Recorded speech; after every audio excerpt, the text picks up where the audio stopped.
राज्यातील मतदार भारतीय जनता पक्षाच्या विरोधात आहेत। भाजप बुडते, ते पराभवाच्या खाईत आहेत आणि त्यामुळे विधानसभा निवडणुका जिंकता याव्यात म्हणून भारतीय जनता पक्ष मतदार याद्यांमध्ये घोटाळे करतंय, असा घणाघाती आरोप शिवसेना ठाकरे गटाचे खासदार संजय राऊत यांनी केलाय।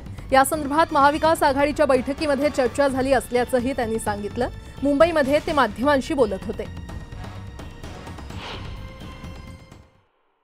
हा घोटाळा जो आहे हा लोकशाहीतला सगळ्यात मोठा घोटाळा मतदार यादीतून होतो आहे। हरण्याच्या भीतीनं निवडणूक आयोग भारतीय जनता पक्षाला अशा प्रकारे मदत करत असेल तर मला वाटतं या देशातल्या लोकशाहीची हत्या झालेली आहे। या देशात लोकशाही राहिलेली नाही। निवडणूक आयोग हा गृह मंत्रालयाच्या अखत्यारीत येतो, म्हणजे अमित शहा हे या घोटाळ्याचे सूत्रधार आहेत। महाराष्ट्रातल्या बीजेपीचे 4 प्रमुख नेते या सगळ्या भ्रष्ट यंत्रणेचे, घोटाळा मतदार यादीच्या यंत्रणेचे प्रमुख आहेत। त्याच्यामधली एक व्यक्तीला आत्ताच राज्यपाल नियुक्त आमदार केलेला आहे। बावनकुळे हे या घोटाळ्याचे एक प्रमुख सूत्रधार आहेत। हा घोटाळा कसा करावा आणि कसा केला जावा यासाठी त्यांनी नागपूरला एक विशेष शिबिर त्यांच्या कार्यकर्त्यांचं घेतलं। विचारा त्यांना घेतलं की नाही। एखादी निवडणूक पराजयाकडे जाताना जसे माणसं हतबल असतात, कधी ते ईव्हीएमवर मशीनवर दोष देतात, कधी मतदार यादीवर दोष देतात। आता हा नवा दवाई शोध काढून आणला। खरं तर आपल्याला माहिती आहे की नागपूरमध्ये 1,65,000च्या वर मतं हे मतदार यादीमध्ये चुकीचे झाले लोकसभेमध्ये, आणि लोकसभेच्या झालेल्या चुका दुरुस्त करण्याकरता मी स्वतः आयोगाकडे गेलो, केंद्रीय आयोगाकडे। निकालानंतर सरकार स्थापनेसाठी जाणीवपूर्वक कमी वेळ देऊन राज्यात राष्ट्रपती राजवट लावण्याचं षडयंत्र सुरू असल्याचा आरोप राऊतांनी केलाय। त्याला भाजपच्या बावनकुळेंनी प्रत्युत्तर दिलंय।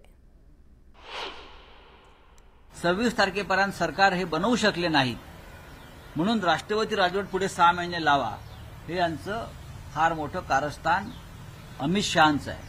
कोणत्याही परिस्थितीमध्ये महाराष्ट्रात स्वाभिमानी लोकांचं सरकार बनू द्यायचं नाही आणि हे राज्य महाराष्ट्राच्या शत्रूंच्याच हातात राहावं। सुरत, अहमदाबाद आणि गुवाहाटीला ज्यांनी कांड केली सगळी, त्यांच्या हातात राज्य राहावं यासाठी राष्ट्रपती राजवट लगेच लावायची 26 तारखे, म्हणून फक्त 2 दिवसाचा कालावधी सरकार बनवायला दिलेला आहे। संजय राऊतांना ना दिवसभर मीडियाची स्पेस घ्यायची आहे आणि तुम्हाला ते दाखवायची आहे।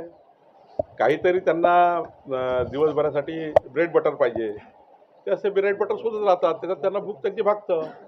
त्याच्यामुळं त्यांचा फक्त कोणाच्या वाफा आहे, दिवसभर काही गरीब माणसाचं काही करायचं आहे का, महाराष्ट्राच्या भल्याचं काही करायचं आहे का, याकरता त्यांचा काही उद्योग नाही आहे। त्यांचा उद्योग दिवसभर मीडियाची स्पेस देणे, काहीतरी असा महाराष्ट्रामध्ये एक हॉरर तयार करणं।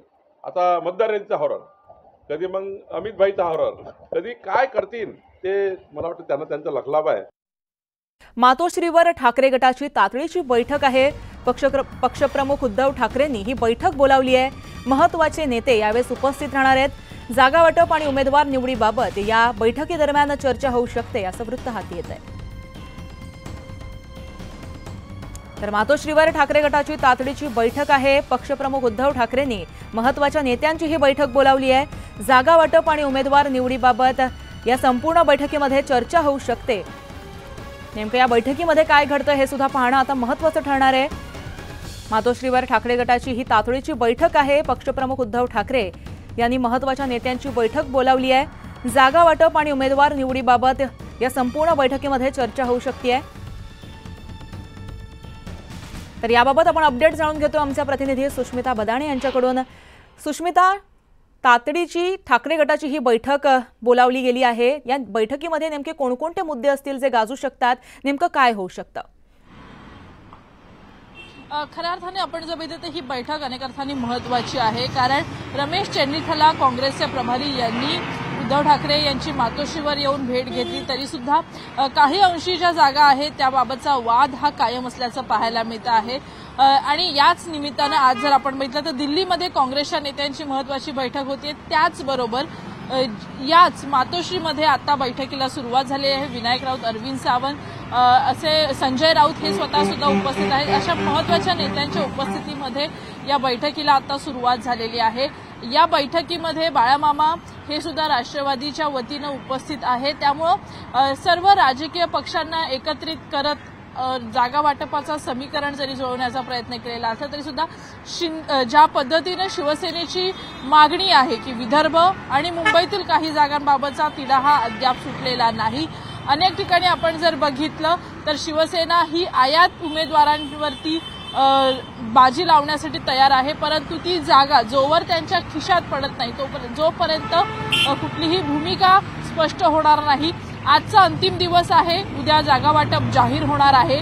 नेमकं कोणाला काय मिळतं हे इतक्या दिवसांच्या बैठकींच्या अंती आपल्याला पाहायला मिळेल. पण त्यापूर्वी शिवसेनेमध्ये मोठ्या प्रमाणात कुजबूज जी आहे ती पाहायला मिळते आहे. थेट पक्षश्रेष्ठींसोबत आज बैठक होते, त्यामुळे या बैठकीनंतर जागा वाटपाबाबतचा तिढा सुटणार का? नक्कीच सुष्मिता, या संपूर्ण बैठकीकडे आपलं लक्ष असेल. अपडेट घेत राहू. तत्पूर्वी धन्यवाद तुम्ही दिलेल्या माहितीसाठी. पुढची बातमी आपण पाहतोय. जागा वाटपावरून महाविकास आघाडीमधील वाद आता विकोपाला गेल्याची माहिती सूत्रांनी दिली आहे. या जागा वाटपावरून महाविकास आघाडीत फुटीच्या उंबरठ्यावर असल्याची सूत्रांची माहिती आहे. ठाकरे गट आणि काँग्रेसमधील हा वाद आता विकोपाला गेलाय. ठाकरे गटाच्या नेत्यांनी आता थेट दिल्लीतील काँग्रेस हायकमांडकडे तक्रार केल्याची माहिती सूत्रांनी दिली आहे. काल ट्रायडंट हॉटेलमध्ये झालेल्या 10 तासांच्या बैठकीतही जागा वाटपावर तोडगा निघालेला नाहीये. विदर्भातील आणि मुंबईतील काही जागांवरून काँग्रेस नेते नाना पटोले यांची आडमुठी भूमिका कायम असल्याचं कळतंय. त्यामुळे उभाठा नेत्यांचं हे म्हणणं आता समोर आलंय. मातोश्रीवर पक्षप्रमुख उद्धव ठाकरे यांनी ठाकरे गटाच्या नेत्यांची महत्त्वाची बैठक देखील बोलावली आहे. या बैठकीमध्ये आता महाविकास आघाडीसोबत यापुढे चर्चा करायची की नाही या संदर्भामध्ये चर्चा होणार असल्याची माहिती देखील हाती येते.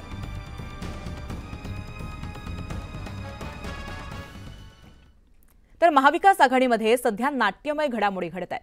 आदित्य ठाकरे शरद पवारांच्या भेटीला गेले आहेत. वायबी सेंटरमध्ये ठाकरे आणि पवारांची भेट होतीये. विदर्भातील जागांमुळे महाविकास आघाडीमध्ये तणाव निर्माण झालेला आहे. तो तणाव वाढलेला आहे. फॉर्म्युलानुसार विदर्भामध्ये ठाकरेंना 8 जागा आहेत अशी माहिती सूत्रांकडून प्राप्त होते. तर ठाकरे गट 12 जागांवर अडून असल्याची माहिती देखील सूत्रांकडून मिळते.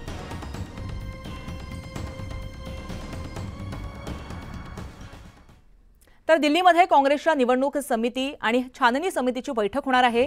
या बैठकीसाठी काँग्रेस नेते दिल्लीमध्ये दाखल होत आहेत. काँग्रेस प्रदेशाध्यक्ष नाना पटोले, प्रभारी रमेश चेन्निथला, बाळासाहेब थोरात हे नेते बैठकीला उपस्थित राहणार आहेत. दरम्यान दिल्लीमध्ये होणाऱ्या बैठकीमध्ये महाविकास आघाडीतील अंतर्गत वादावर चर्चा होण्याची शक्यता वर्तवली गेली आहे. शिंदे गटाचे